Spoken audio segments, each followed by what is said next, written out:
கர்த்தருக்கு ஸ்தோத்திரம். கர்த்தராகிய இயேசு கிறிஸ்துவின் இன்ப நாமத்தில் இனிய வாழ்த்துக்கள். இன்றைய தியானத்திற்காக ஜெபித்த பொழுது தேவன் தந்த வசனம் மத்தேயு எழுதின சுவிசேஷம் 8ஆம் அதிகாரம் 8ஆம் வசனம்.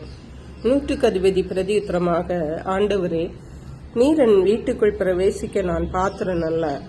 ஒரு வார்த்தை மாத்திரம் சொல்லும், அப்பொழுது என் வேலைக்காரன் சொஸ்தமாவான்.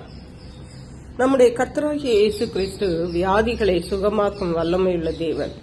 அவர் நம்முடைய வியாதிகள் எல்லாம் குணமாக்குவார். அவர் நமக்காக சிலுவையிலே மரித்தார். நம்முடைய பாவங்களை மட்டுமல்ல, நம்முடைய நோய்களையும் சுமந்தார். அவர் சிலுவையில் மரித்து 3ஆம் நாளில் உயிர்த்தெழுந்த தேவன். அவர் இன்றைக்கும் உயிரோடு இருக்கிறார். இயேசு கிறிஸ்து மனித ரூபமாக இந்த உலகத்தில் இருந்த நாட்களில் ஒரு நாள் ஒரு 100க்கு அதிபதி அவரிடத்தில் வந்து, ஆண்டவரே, என்னுடைய வேலைக்காரன் திமிர்வாதமாய் கிடந்து கொடிய வேதனைப்படுகிறான் என்று சொன்னார். அப்பொழுது இயேசு சொன்னார், நான் வந்து அவனை குணமாக்குவேன் என்றார். ஆனால் அந்த 100க்கு அதிபதி, ஆண்டவரே, நீர் என் வீட்டுக்குள் வருவதற்கு நான் பாத்திரன் அல்ல. ஒரு வார்த்தை மாத்திரம் சொல்லும், அப்பொழுது என் வேலைக்காரன் சொஸ்தமாவான். பாருங்கள், இந்த 100க்கு அதிபதி ஒரு வார்த்தை மாத்திரம் சொல்லும் என்றார். என்னுடைய வீட்டுக்குள் வருகிறதுக்கு நான் தகுதி இல்லை. நான் அதிகாரத்துக்கு கீழ்பட்டவனாயிருந்தும் எனக்கு கீழ்ப்படுகிற வேலைக்காரர்களும் உண்டு, சேவகர்களும் உண்டு. இதை செய் என்றால் செய்கிறான், அதை அங்கே போ என்றால் போகிறான், வா என்றால் வருகிறான். இப்படிப்பட்ட அதிகாரமுள்ள அந்த 100க்கு அதிபதி இயேசு கிறிஸ்துவுக்கு முன்பாக தன்னை தாழ்த்தி, ஆண்டவரே, நீர் என் வீட்டுக்குள் வருவதற்கு நான் பாத்திரன் அல்ல.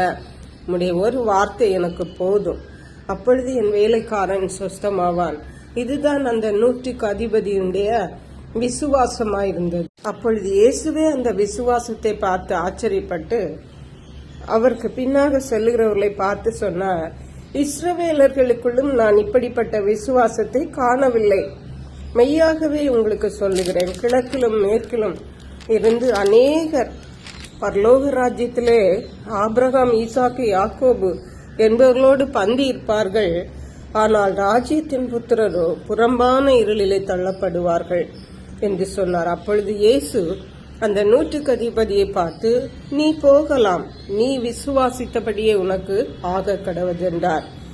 அப்பொழுது இயேசு சொன்ன அதே நேரத்தில் அங்கே 100க்கு அதிபதியுடைய வீட்டில் வேதனைப்பட்டு கொண்டிருந்த வேலைக்காரன் சொஸ்தமானான்.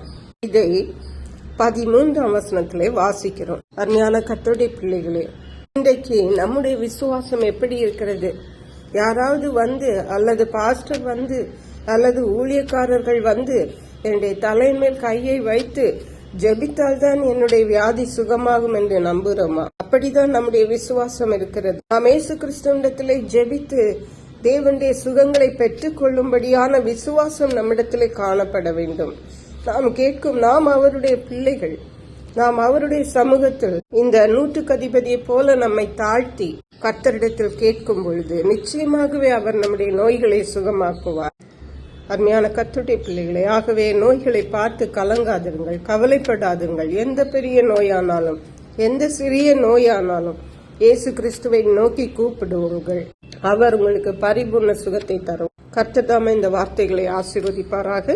ஜெபிப்போம். எங்களை கிருபையை நேசித்து பாதுகாத்து வழி நடத்துற அன்பின் தகப்பனை, ஆசீர்வதிக்கப்பட்ட இந்த நல்ல நாளுக்காக நன்றி. இந்த நாளில் இந்த 100க்கு அதிபதி தேவனுடைய சமூகத்திலே தன்னை தாழ்த்தி ஒரு வார்த்தை மாத்திரம் சொல்லும் என்று சொல்லி தேவனுடைய வார்த்தையின் மேல் விசுவாசம் வைத்து தன்னை தாழ்த்தின போது வேலைக்காரனுக்கு சுகத்தை பெற்றுக் கொண்டது போல நாங்களும் எங்களை கர்த்தருடைய வார்த்தைகளை, வேத வசனங்களை நாங்கள் விடுதலைகளை பெற்றுக் கொள்ளும்படியா, தேவனை நோக்கி கூப்பிட்டு நாங்கள் சுகம் அடையும்படியா கர்த்தர் எங்களுக்கு கிருபை செய்துள்ள வேண்டுமா ஜெபிக்கிறோம். நன்றி பரிசுத்த ஆவியானவரே, துதி கன மகிமை உமக்கே செலுத்துகிறோம். இயேசு கிறிஸ்துவின் இன்ப நாமத்தில் ஜெபிக்கிறோம் அன்புள்ள பரமபிதாவே, ஆமென். இயேசு கிறிஸ்துவின் சுவிசேஷம் ஒவ்வொருவரையும் சென்றடையும்படியாக இந்த செய்தியை உங்கள் நண்பர்களுக்கு அனுப்பி வைக்குமாறு தாழ்மையுடன் கேட்டுக்கொள்ளுகிறேன். கர்த்தர் தாமே உங்கள் அனைவரையும் அபரிதமாய் ஆசீர்வதிப்பாராக.